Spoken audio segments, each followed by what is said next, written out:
Hello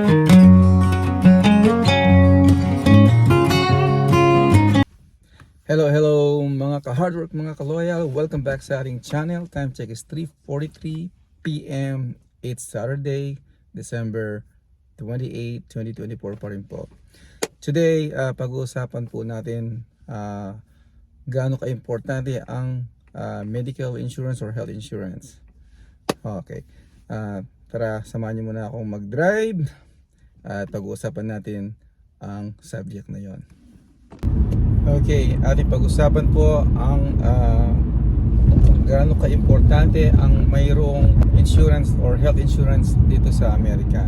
Bakit? Ganito po yun. Halimbawa, bagong dating ka rito sa Pilipinas, dito sa Amerika, galing ka ng Pilipinas, at kung nagme-maintain ka po ng medication, mga maintenance po ninyo, kailangan po, bago kayo pumunta dito, make sure you bring enough. Dahil pagdating dito, kailangan ninyong magkaroon ng primary doctor. But how do you get into that situation? So, kailangan mayroon po kayong medical insurance or health insurance para ma-establish ninyo ang pagkakaroon ng primary doctor. At iyon po ang magbibigay sa inyo ng prescription order ninyo kung ano man ang inyong mga current medication na tinitake ninyo. So, hindi po yung kadali na pag dumating ka dito, ganun lang. So, it's a process. Kailangan bago maubusan yung mga gamot, magkaroon ka na ng mag-apply na po kayo health insurance nyo dito or medical insurance. Kasi, like I said, it's a process. It takes a while bago kayo maubusan ng mga gamot ninyong supply na dala. Para sa ganun, karoon kayo ng mga prescription order para sa inyong mga gamot na galing sa inyong magiging primary doctor dito. At ganun din po, hindi ganun kamura ang mga gamot dito, o hindi ka basta-basta makakabili ng gamot. You need to have a prescription order from your doctor.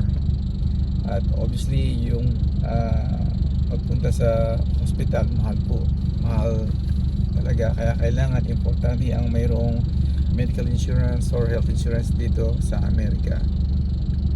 Ang kagandahan lang po dito, there are a lot of ways pwedeng magtanong sa mga kakilala kung ano dapat gawin kapag bago kayo dito, dahil hindi po biro-biro ang mga expenses dito pagdating sa medical. O halimbawa, kailangan mo hospital. Kung mahal po sa Pilipinas, dito sobrang mahal. Kaya importante ang mayroon kang medical insurance or health insurance. Ang kagandahan lang po dito, napansin ko, they will treat you. Halimbawa, nagpunta ka ng ER, kung may insurance ka, may insurance. Kung wala, they will still admit you or take care of you. And then mamaya tsaka na yun yung pong bills. Unlike sa atin po ata, correct me if I'm wrong, parang kung walang deposito, walang serbisyo. Naririnig ko na po noon yun.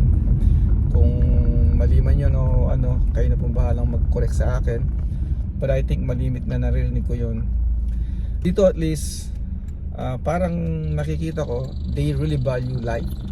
So, ititreat ka nila, tsaka na yung bayad kung sakasakaling wala yung insurance. And there's way, mayroon silang social service na lalapit sa'yo kung sakasakaling low income ka. There's gotta be a way, they will find a way to help you para mabigyan ka nila ng tamang treatment sa kailangan mo kung sakaling na dala ka sa hospital o sa emergency. Having said that, of course, that's yun po yung pag na-hospital ka. Paano kung yung halimbawa hindi ka naman na-hospital? Kailangan mo ng maintenance na gamot. At dito po, malimit dito yung annual check-up or every 6 months, gano'n. So, doon na kailangan mo talaga yung mayroon kang tatanungin nila po kayo lahat dyan sa medical history ninyo. So, make sure provided ninyo lahat para mas madali sa kanila. They can go over yun po, it will make it easy for them, yung mga kailangan ninyong gamot na i-ready na kayo ng prescription order. Kaya huwag masyadong excited. Mas maganda na yung prepared kayo dumating dito. Di baling na di-delay ng kaunti. Importante, pagdating dito, okay po. Kompleto yung mga kailangan ninyo kesa yung nagraras po kayong umalis sa Pilipinas. Of course, everybody wants to come here. We get that. Everybody excited until you get here. Ay, hindi pala ganito kasarap. Hindi pala dito ganito kadali. Ang hirap pala. So, real talk po to. Ito yung realidad dito sa Amerika. It sounds so good pagka nasa atin po kayo, narinig nyo nasa abroad, nasa Amerika, ganyan. Yeah, it's true. Pero yung pong totoo nito, kailangan hindi siya ganun kadali pag nandito ka na. Lalo na po kung wala kang support system. What ibig sabihin, wala kang mga kamag-anak dito, eh mas mahirap po yun. At least kami, we have dito, medyo marami kami nagtutulungan. Napakahirap lalo na sa mga bagong dating na halimbawa yung mga kapatid ko dumating sila dito, may edad na. So how are they gonna make it kung wala po kami na sumusuporta sa kanila?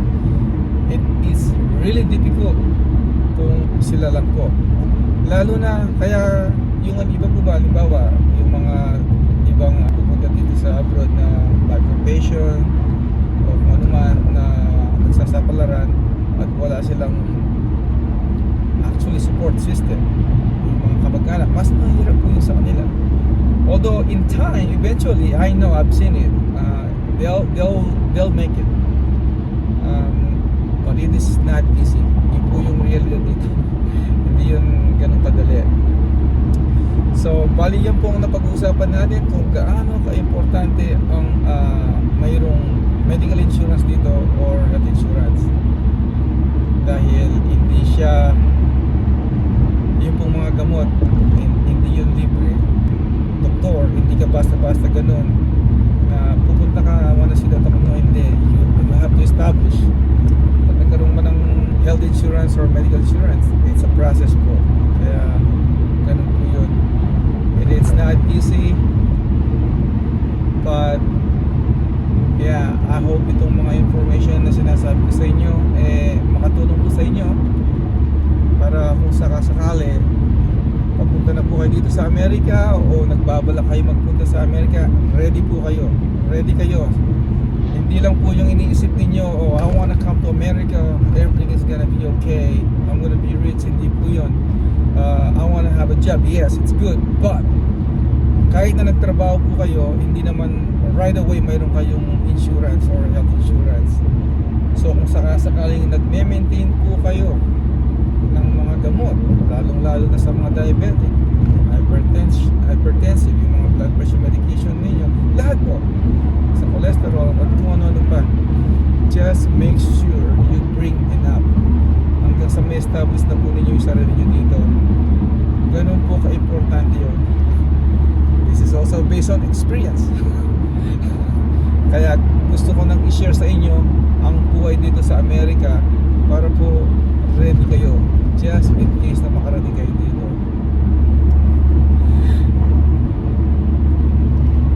Medical insurance or health insurance para naka-establish ka na ng primary doctor mo, mag-check up ka po regularly. So ganun ka-importante yun. In addition, pati po yung sa dental, kung dito every 6 months ganun, basta mayroon insurance at kung ano man makikita na sa'yo, it's either kailangan filling or kailangan, kung ano man ang kailangan sa yung mga ngipin. So importante po yung may dental insurance ka rin.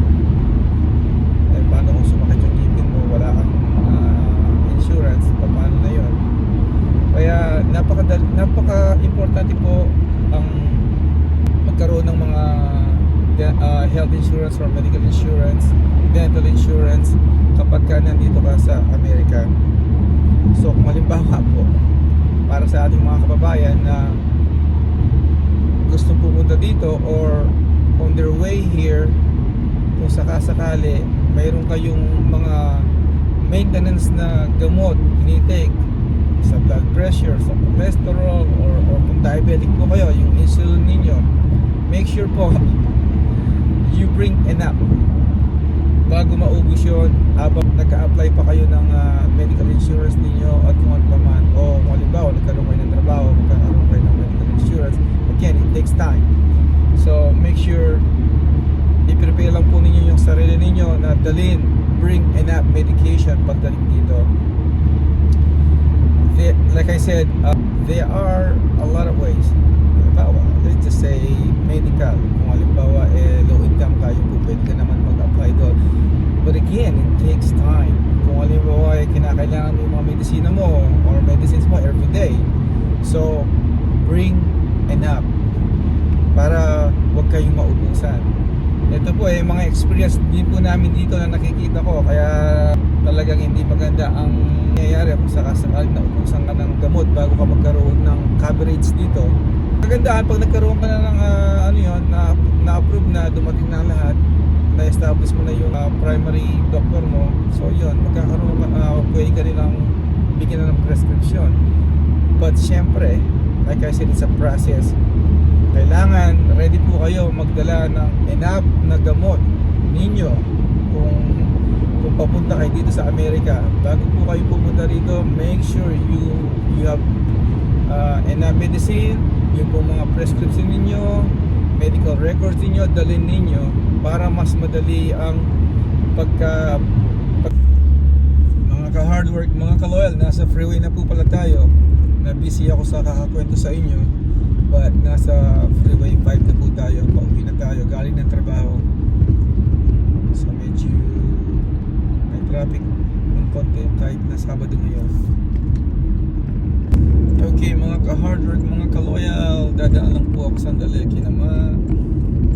kahit sandali lang. So exit muna tayo dito.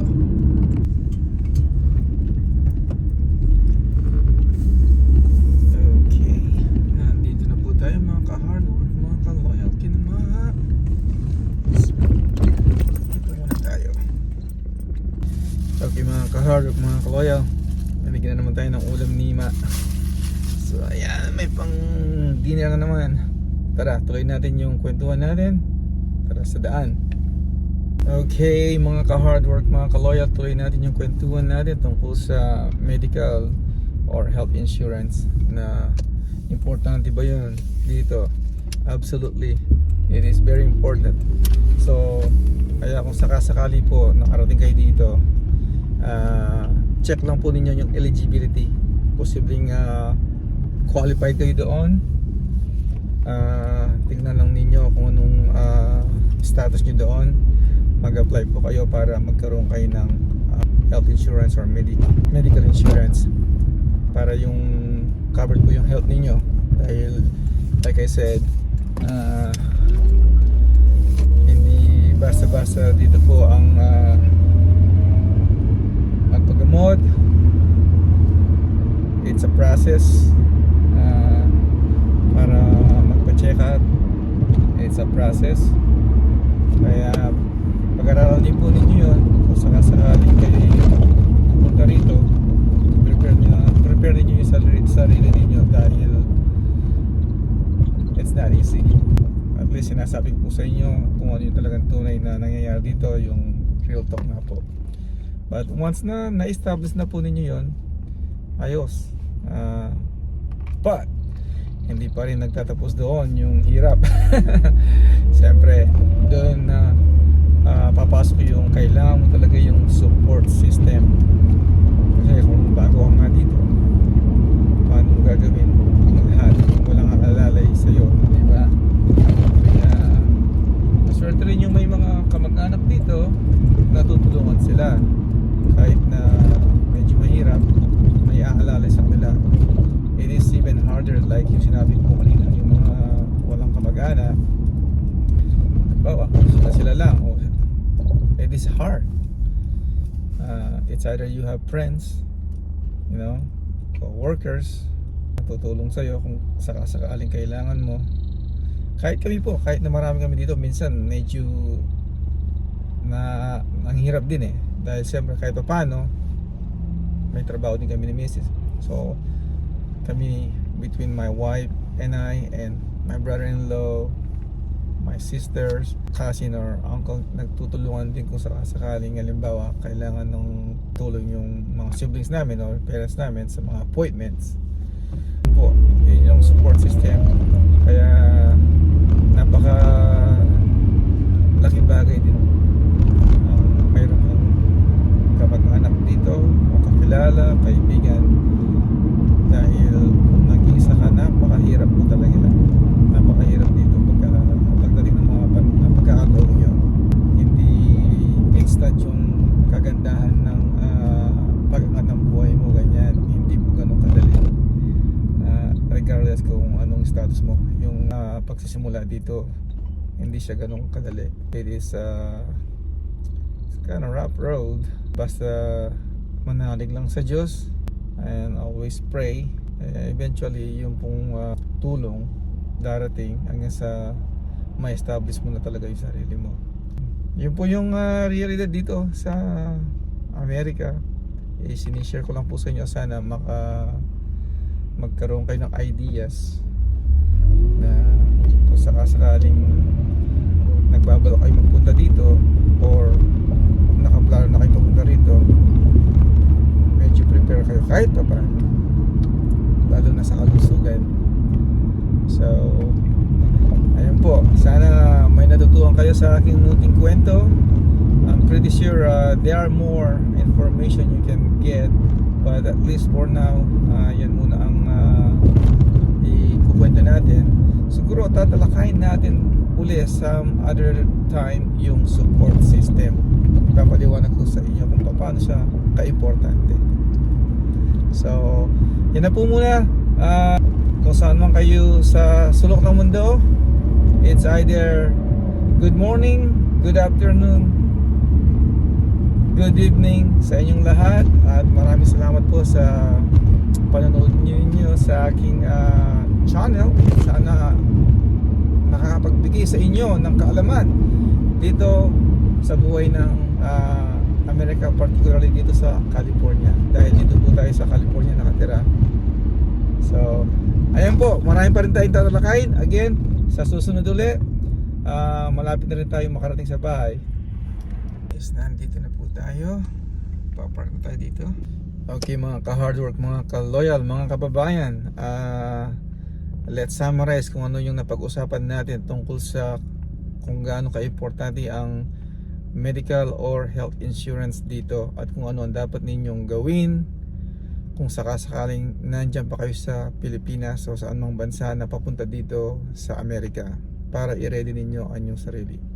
First, knows your medical history. Kailangan alamin po ninyo yung medical history ninyo para pagdating dito, nag-establish kayo sa primary doctor ninyo dito, tatanungin nila kayo, alam ninyong sagutin lahat yon. Alamin din ninyo o isulat ninyo ang inyong mga gamot na tinitake currently, at higit sa lahat, magdala po kayo ng sapat na supply bago kayo pumunta dito sa Amerika. Magdala kayo ng sapat na supply. Legal naman yun basta may prescription para pagdating niyo dito, habang nagpa-process pa kayo, nagtitingin pa kayo ng medical or health insurance, mayroon kayong tinitake na gamot to cover your health, di ba? Yung mga necessity kailangan ng katawan ninyong mga gamot. So dalhin po ninyo enough or more than enough. Pagdating niyo dito, tignan ninyo yung eligibility ninyo. Habang wala pa kayong trabaho, tignan ninyo kung permanent resident kayo, pwede rin yun. US citizen kayo, pwede rin yun. O tignan niyo yung category kung halimbawa ay low income. At there are more. Just explore. Of course, you can ask your family members or friends. Dahil importante po, napaka-importante ng medical or health insurance dito. Dahil sa pangkalusugan po, kung kailangan yung magpatingin sa doktor o magpunta ng ospital, or any preventative o mga lab works, lahat ng yan kailangan ng orders. So ibig sabihin kailangan mayroon kang primary doctor na established. Okay, mga provider ang tawag nila diyon, no? Para masulatan kayo ng mga prescriptions. So ayun po, sana nakatulong sa inyo ang kaunting kaalaman, information na kailangan yung malaman dito sa Amerika para pagdating ninyo mayroon na kayong konting kaalaman at may research din ninyo yan. Kaya again, maraming salamat po. Hanggang sa susunod uli. Bye muna po ngayon.